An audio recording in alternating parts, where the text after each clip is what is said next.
to change the perception of reality to such an extent that despite of the abundance of information, no one is able to come to sensible conclusions. हमें schools में कभी भी पैसे के बारे में नहीं सिखाया जाता। So what I have to do, if I have to move somewhere or start something or whatever it may be, I am not going to put my children into a system that doesn't understand the gifts and abilities they have just because they don't fit on the conveyor belt. वो हमें equation solve करनी सिखा देंगे, वो हमें definitions याद करनी सिखा देंगे, वो हमें सिखा देंगे कि मार्क्स को कैसे चेज करना है, बट ये कभी भी नहीं बताएंगे कि मनी गेम आखिर काम कैसे करता है। US, there are more than 5 lakh people who don't send their children to school. Ironically, mostly all teachers. और इसीलिए हम ऐसे माइंडसेट के साथ बड़े होते हैं कि पैसा तो बस एक चीज़ है जिसे हम कमाते हैं, बचाते हैं या खर्च करते हैं, बट पैसा सिर्फ यहाँ तक सीमित नहीं है। पैसा एक लैंग्वेज है, पैसा एक टूल है, पैसा एक गेम है, एक ऐसा गेम जिसके रूल अगर आप नहीं समझेंगे तो आप किसी और के मैदान में किसी और का प्यादा बनकर रह जाएंगे। अधिकतर लोग अपनी लाइफ को एक लूप में जीते हैं। सुबह उठते हैं, काम पर जाते हैं, अगली सैलरी का वेट करते हैं और फिर इसे स्टेबिलिटी कहते हैं। बट डीप इनसाइड हम सब के अंदर एक सवाल चलता रहता है कि बस यही ज़िंदगी है, क्योंकि ये मैटर नहीं करता कि आप कितनी मेहनत कर रहे हैं, आपकी फिनिश लाइन हमेशा आगे बढ़ती रहेगी। चाहे आप ज़्यादा पैसे भी कमा रहे हो, पर समहाउ हम उसी ट्रैप में फंसे रहते हैं, भागते रहते हैं, थकते रहते हैं। सच्चाई ये है कि पैसा वो है ही नहीं जो हमें बताया गया है। It's not about luck, it's not about hard work alone. आपको इसके पीछे का सिस्टम समझना होगा कि ये कैसे डिज़ाइन किया गया है, ये कैसे आपकी चॉइसेस को इन्फ्लुएंस करता है, क्योंकि जब तक आप इसको अच्छे से नहीं समझेंगे ये आपको कंट्रोल करता रहेगा। बट आज के इस वीडियो में हम पैसों को लेकर बताए गए हर एक झूठ का पर्दा फाश करने वाले हैं। आज का ये वीडियो मैं अपने पर्सनल ओपिनियन के बेस पर नहीं बल्कि वेल्थ पर लिखी गई दुनिया की 3 मोस्ट पावरफुल बुक्स के विजडम के बेस पर बना रहा हूँ। आज हम कोई बुक समरी नहीं करेंगे, वो आपको YouTube पर ऑलरेडी बहुत मिल जाएगी, बल्कि हम तो इन तीनों बुक्स के कोर आइडियाज़ को ब्लेंड कर एक ऐसा पावरफुल ब्लूप्रिंट तैयार करने वाले हैं जो आपके सोचने का, कमाने का और जीने का तरीका हमेशा के लिए बदल देंगी। तो तैयार हो जाइए, क्योंकि हो सकता है आज जो मैं बातें आपको बताने वाला हूँ वो आपको थोड़ा सा अनकंफर्टेबल कर दे, क्योंकि ये आपके बिलीव्स को खुला अपोज करेगी। बट एक चीज़ की मैं आपको गारंटी दे सकता हूँ कि इस वीडियो के एंड तक पैसों को लेकर आपके थॉट्स बिल्कुल बदल जाएंगे।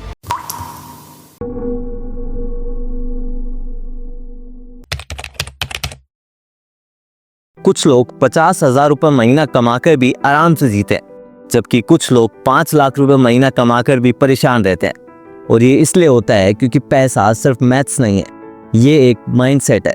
बचपन से हमें सिखाया गया है कि वेल्थ सिर्फ लॉजिक से बनती है, ज़्यादा कमाओ, ज़्यादा बचाओ, अच्छे से इन्वेस्ट करो।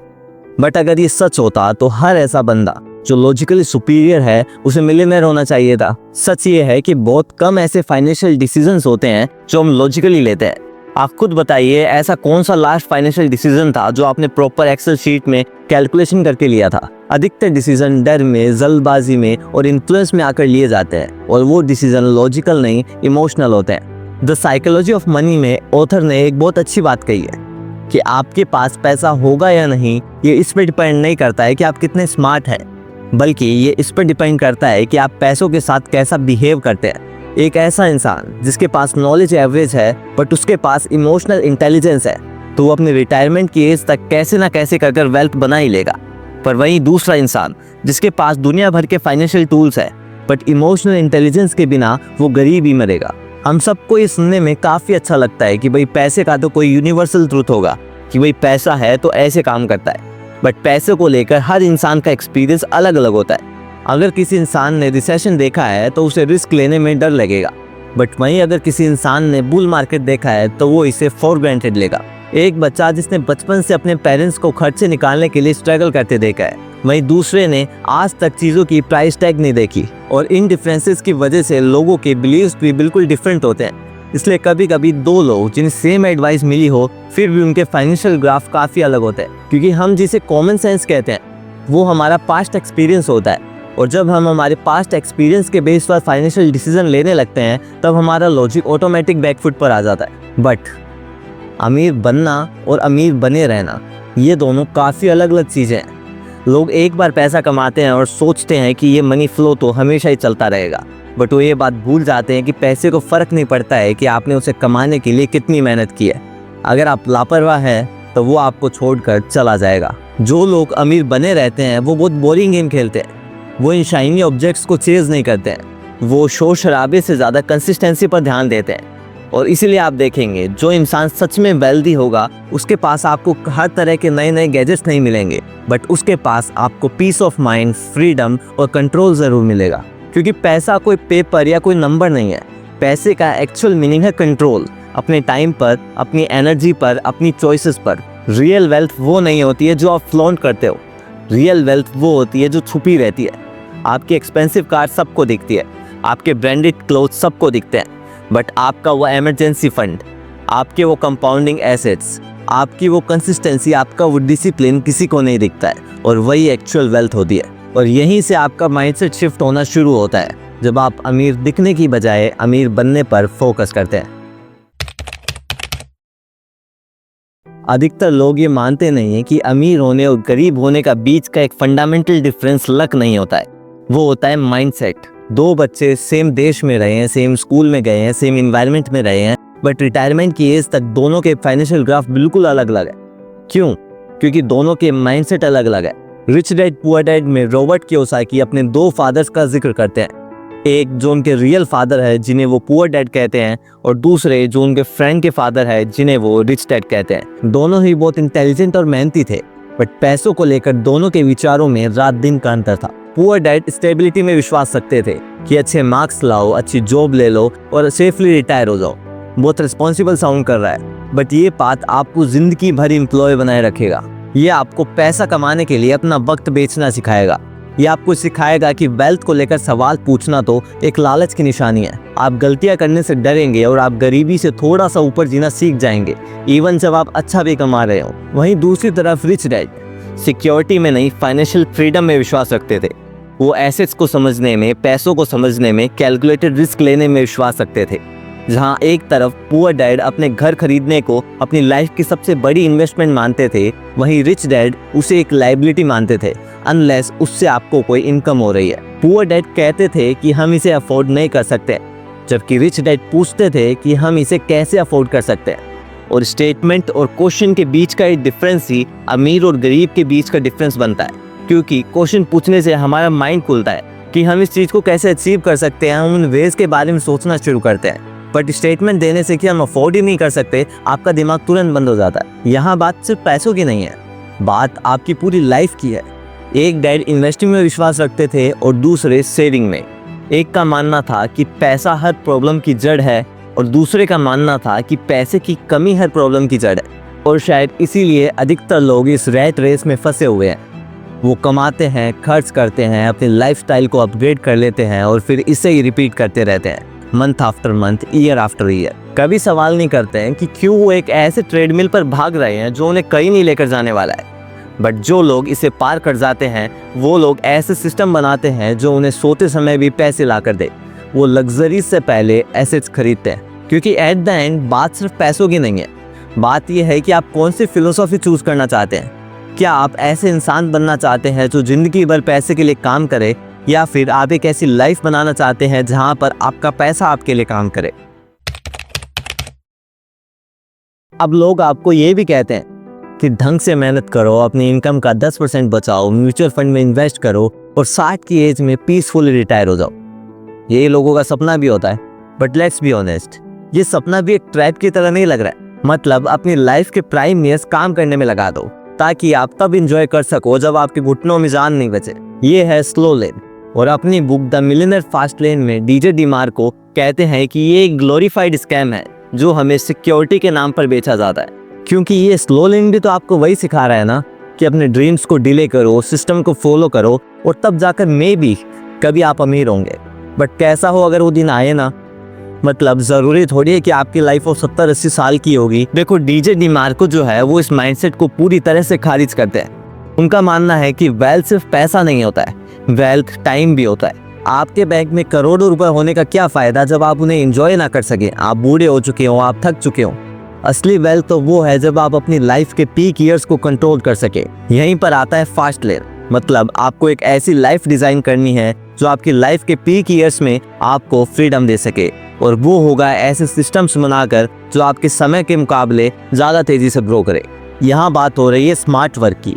यहाँ बात हो रही है कुछ ऐसी चीज बनाने की जो सच में लोगों की प्रॉब्लम सॉल्व करे, जो आपके बिना भी बढ़ती रहे। फास्ट लेन माइंडसेट वाले लोग उस 5% सैलरी हाइक के पीछे नहीं भागते हैं, वो प्रमोशंस के पीछे नहीं भागते हैं, वो 50% के ग्रोथ कर्व के पीछे भागते हैं। अब जैसे ही कोई जल्दी अमीर बनने की बात करता है तो लोग पहले ही बैकआउट कर जाते हैं। उन्हें लगता है ये कोई स्कैम की बात ही कर रहा होगा। बट यहाँ पर हम एक बिल्कुल डिफरेंट रास्ते की बात कर रहे हैं, एक ऐसा रास्ता जिस पर चलने के लिए आपको क्रिएटिविटी, रिस्क, रेस्पॉन्सिबिलिटी, ओनरशिप सब कुछ लेना पड़ेगा, क्योंकि ये आपको वो दे सकता है जो स्लो लेन आपको कभी ना दे सके। और वो है अपनी लाइफ के पीक ईयर्स में फ्रीडम, अपनी लाइफ को अपनी शर्तों पर जीने का मौका। लोग इसको रिस्की जरूर कहेंगे, बट एक बात बताओ, अपनी एक लौती जिंदगी किसी और के सपने पूरे करने के लिए लगाना भी तो रिस्की है। इसका सीधा सा मतलब है कि अपने वक्त को बेचना बंद करो और कुछ ऐसा बनाओ जो आपको सोते समय भी पैसा ला कर दे। और हाँ, इसका मतलब ये नहीं है कि आपको $1 बिलियन कंपनी शुरू करनी है। आप छोटे से भी शुरुआत कर सकते हैं। आप एक डिजिटल प्रोडक्ट बना सकते हैं, आप कोई सर्विस बना सकते हैं, आप एक यूट्यूब चैनल बना सकते हैं। मतलब आप कुछ भी ऐसा कर सकते हैं जो बड़े स्केल पर लोगों की प्रॉब्लम सॉल्व करे, क्योंकि फास्ट लेन को बिजनेस मॉडल नहीं है, ये एक माइंडसेट है। अगर आपने एक बार इस माइंडसेट को अपना लिया तो आप अपनी मीडियोकर सोच को काफ़ी पीछे छोड़ देंगे। आप वीकेंड का वेट करना बंद कर देंगे, आप सैलरी डे को एंजॉय करना बंद कर देंगे, आप बड़े सवाल पूछना शुरू कर देंगे और आप कंज्यूमर से एक क्रिएटर बन जाएंगे। और तब जाकर आपकी असली वेल्थ बनना शुरू होगी, आपके वॉलेट में नहीं, आपके माइंड में। तो अब आप इस मनी गेम को बिल्कुल अच्छे से समझ चुके हैं कि हम किस इल्यूजन में जीते हैं, हमें कौन सा गलत सिस्टम फॉलो करना सिखाया जाता है और फ्रीडम की तरफ ले जाने वाला सही पाथ कौन सा है। तो अब सवाल उठता है कि अब क्या, अब हम इस नॉलेज का क्या करें, क्योंकि information without action is just entertainment. अधिकतर लोग इस वीडियो को देखेंगे और उन्हें लगेगा कि भाई बात में तो दम है, बट फिर से कुछ ही देर बाद वो अपने पुराने रूटीन में चले जाएंगे, पुरानी माइंडसेट में चले जाएंगे। तो पहली चीज जो आपको ध्यान रखनी है कि हमारा गोल पैसा नहीं है, हमारा गोल फ्रीडम है, ताकि हम हमारे टाइम पर, हमारे चॉइसेस पर कंट्रोल कर सके। और यही रियल वेल्थ है। तो जब भी आप अपने किसी दोस्त यार को ये बात बताएं और वो आपको कहे कि भाई ये सब बोलने की बातें होती है, बी रियलिस्टिक, तो एक स्माइल देकर छोड़ दीजिएगा, क्योंकि उनके रियलिस्टिक का मतलब होता है कि एक बने बनाए पिंजरे में आराम से रह लो। बट अगर आपको कुछ डिफरेंट बनना है तो आपको डिफरेंट करना होगा, डिफरेंट सोचना होगा। आपको अपने उन बिलीव्स को क्वेश्चन करना शुरू करना होगा जो आपको बचपन से रटाए गए हैं। कि आपकी लाइफ का सबसे टॉप मोस्ट गोल ये है कि आपको एक अच्छी जॉब पानी है, और ये सिस्टम काफ़ी अच्छा है, क्योंकि ये अच्छा नहीं है। ये दुनिया मेहनत को नहीं, वैल्यू को रिवॉर्ड करती है। आप जितने ज़्यादा लोगों की मदद करेंगे, आप जितनी बड़ी प्रॉब्लम सोल्व करेंगे, आप उतने ही ज़्यादा पैसे और फ्रीडम कमाएंगे। और ये कोई थ्योरी नहीं है, ये एक नियम है। दूसरी चीज़ जो आपको इस वीडियो से सीखनी है कि आपको कंज्यूमर की तरह नहीं, क्रिएटर की तरह सोचना शुरू करना होगा। लोग अपनी पूरी ज़िंदगी खरीदने में, मांगने में बिता देते हैं, नए कपड़े खरीदने में, नए गैजेट्स खरीदने में, सोसाइटी से स्टेटस और वैलिडेशन मांगने में। पर जो सच में वेल्दी लोग होते हैं वो कंज्यूम नहीं करते, वो क्रिएट करते हैं, वो एसेट्स में इन्वेस्ट करते हैं, लायबिलिटीज में नहीं। वो हमेशा ये सवाल पूछते रहते हैं कि मैं ऐसा क्या बना सकता हूँ जिससे लोगों की एक बड़ी प्रॉब्लम सॉल्व हो, जो मेरे बिना भी एक्सपेंड कर सके, जो मुझे फ्रीडम दे सके। और हाँ, ये हार्ड होने वाला है, बट पूरी जिंदगी गरीबी में जीना भी तो हार्ड है। पूरी जिंदगी रगड़ने के बावजूद भी जब डेथ बेड पर रिग्रेट फील हो, वो भी तो हार्ड है। So choose your hard. तीसरी चीज है कि कभी भी सीखना मत छोड़ो। द साइकोलॉजी ऑफ मनी हमें सिखाती है कि कैसे आपके इमोशंस और आपका ईगो आपके अच्छे से अच्छे फाइनेंशियल डिसीजंस को बर्बाद कर सकते हैं। रिच डैड पुअर डैड हमें सिखाती है कि कैसे आपका माइंडसेट आपकी वेल्थ बना भी सकती है और उसको बिगाड़ भी सकती है। द मिलियनेयर फास्ट लेन हमें सिखाती है कि हमें कैसे इस मिडिल क्लास ट्रैप को पार करना है। बट जानते हो इन तीनों बुक्स में कॉमन क्या है? ये तीनों आपको सिखाती है कि दूसरे के मैदान का प्यादा बनना बंद करो। हमें वेल्थ इसलिए नहीं बनानी है ताकि हम फ्लेक्स कर सके, हमें वेल्थ इसलिए बनानी है ताकि काफी सारी ऐसी सिचुएशन जहां हमें मजबूरन हाँ कहना पड़ता है वहां भी हम ना कह सके।